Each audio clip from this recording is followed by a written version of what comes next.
Morning everyone. Welcome back your English literature class. So today is Monday and we are going to start unit 2. So today we are going to read the story of clever merchant. Clever means intelligent, merchant means businessman, a person who does business. So, in this story, we are going to see how this merchant trusts his friend, but what happened to his trust and how he teaches his friend a lesson. So, let's get started. In a small town, there once lived a merchant. एक बार की बात है, एक छोटे से गांव में एक मर्चेंट मीन्स एक बिजनेसमैन रहता था. He was hard working and clever. वो बहुत ज़्यादा मेहनती और इंटेलिजेंट था. His business did well and the people of the village respected him because he was honest and kind. जो वो बिजनेसमैन की सब लोग रिस्पेक्ट क्यों करते थे सारे गाँव वाले? बिकॉज ही वॉज ऑनेस्ट, वो ईमानदार था और वो काइंड था, दयालु था. There came a time, तब एक टाइम आता है when the merchant had to go out of town to attend a wedding. Merchant को, बिजनेसमैन को शादी अटेंड करने के लिए गाँव से बाहर जाना पड़ता है.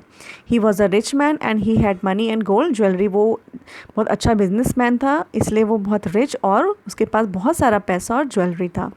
ही knew that thieves might try and steal them from his home while he was away. Obviously, at that time, there were no bank lockers and were no money jewelry could kept safe from thieves. तो इसीलिए उसने सोचा कि अगर कहीं चोर मेरे घर से चोरी ना कर लें इतना सारा सामान, इसीलिए द ओनली वे उसने सोचा keep them safe was to ask a friend to take care of them. क्योंकि उस टाइम पे कोई लॉकर्स, बैंक लॉकर्स नहीं हुआ करते थे, इसलिए उसने सोचा कि one of his true friend तो वो उसकी केयर कर सकता है. Friend to take care of them, उनकी सारी ज्वेलरीज की क्या कर सकता है, केयर कर सकता है. Just look at the picture. Now the merchant went to his friend and said, my friend, I am going to be away for a few days. Who said this? A merchant. To whom? To his friend. Okay कि मैं कुछ दिन के लिए बाहर जा रहा हूँ. I am going to attend marriage. मैं एक मैरिज को अटेंड करने जा रहा हूँ.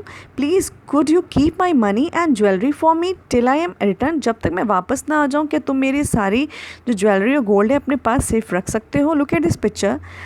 Now the merchant is saying, please could you keep my money and jewelry for me till I return. Now his friend said, I shall keep your things safely till you return. मैं तुम्हारा सामान बहुत आराम से रखूँगा, safe रख कर रखूँगा ताकि कोई इसको ना ले जा सके. Sure. Who said this? Sure. His friends. I shall keep your things safely till your return. तुम्हारे आने तक इसको मैं बिल्कुल संभाल के रखूँगा. You are such a good friend. I can do anything for you. तुम बहुत अच्छे दोस्त हो मेरे, मैं तुम्हारे लिए कुछ भी कर सकता हूँ. Now, the merchant went away happily after leaving his money and valuable gold jewelry with his good friend. वो उसका दोस्त जो बिजनेसमैन था, वो खुशी खुशी वहाँ पर छोड़ के चला जाता है. He was sure his friend would keep everything safely for him. उसको पता था कि उसका फ्रेंड उसको वो सब कुछ संभाल के रखेगा. When the merchant returned, he went to his friend and asked him for the things he had left with him. जब वो वापस आया अपने फ्रेंड से, जब उसने पूछा कि वो मेरी सारा सामान कहाँ गया, तो उसने क्या, वो बहुत सरप्राइज्ड हो गया अपने दोस्त to see how sad his friend looked. उसका दोस्त बहुत उदास लग रहा था. And his friend said, I am so sorry, I promise to keep your money and jewellery safe for you but something awful has happened. मैंने तुमसे वादा किया था कि तुम्हारे सारा सामान मैं बहुत संभाल के रखूँगा तुम्हारे आने तक, लेकिन यहाँ पे कुछ बहुत बुरा हो गया. Then merchant asks, what has happened? क्या हो गया था? Did thieves come to your house and steal my things? क्या चोर आए थे मेरा सामान लेने? Oh no my friend said the cunning man. वो जो उसका फ्रेंड था, द कनिंग मैन, बहुत चालाक, उसने कहा नहीं नहीं ऐसा कुछ नहीं हुआ था. The rat ate them, I am really sorry. चूहे आकर सारा सामान खा गए. Now what a funny coincidence.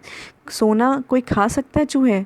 The merchant looked at his friend for a moment. उसने बहुत चौंक कर देखा. Surprisingly he was looking to his friend face कि हाउ इज़ इट पॉसिबल, कैसा हो सकता है कि चूहे सोना खा जाए, ज्वेलरी खा जाए. चलो, उसने कहा कोई बात नहीं, you are not a blame for this. तुम अपने आप को ब्लेम मत दो. The rat took them away without asking. चूहे ले गए, तुमसे बिना पूछे ले गए ना, तो तुम्हारा इसमें क्या फ़ॉल्ट है? तो तुम क्या कर सकते थे, है ना? तो with that the merchant turn to leave and then stopped. तो मर्चेंट जा ही रहा था तो वो रुक गया. उसने पीछे मुड़ के देखा कि उसका फ्रेंड का सन है वहाँ पे खड़ा. उसने कहा इसको मेरे साथ ले चलो, मैं उसको कुछ मीठा दिलाऊंगा। The merchant's friend told his son to go with him, और उसके फ्रेंड ने कह दिया कि हाँ तुम जाओ उस बिजनेसमैन के साथ। वो देखिए कितना लालची था कि वो इतना कुछ लेने के बाद भी वो चाहता था कि उसे फ्री की मिठाई भी मिल जाए। The merchant took the boy to another friends house and said, लेकिन मर्चेंट उसको स्वीट की शॉप पे नहीं ले गया, मर्चेंट उसको एक और फ्रेंड के घर ले गया और उसने अपने उस फ्रेंड से कहा, please do me a favour, क्या तुम मेरे लिए काम कर सकते हो? My friend is trying to fool me, मेरा एक दोस्त है जो मुझे बहुत बेवकूफ़ बना रहा है। He has stolen my money and gold and say the rat have eaten them, मेरी उसने सारी जो उसने ज्वेलरी थी वो सब उसने चुरा लिया और उसने कहा कि चूहे खा गए। I want to teach him a lesson, मैं उसे एक लेसन देना चाहता हूँ। Just keep this boy with you for some days and let no one know that he is here, मैं कुछ दिन के लिए ये जो बॉय है वो मैं तुम्हें कुछ दिन के लिए रखना चाहता हूँ तुम्हारे घर पर, ताकि और लेकिन किसी को पता नहीं चलना चाहिए कि तुम्हारे घर पे है ये। When the boy didn't return, जब बॉय कुछ देर तक लौटा नहीं, तो his father came to the merchant's house to look for him, तब उसका फादर मर्चेंट के घर आता है और कहता है मेरा बेटा कहाँ है? तो मर्चेंट कहता है कि I have come to take him home, उसका फ्रेंड कहता है मैं उसे लेने आया हूँ।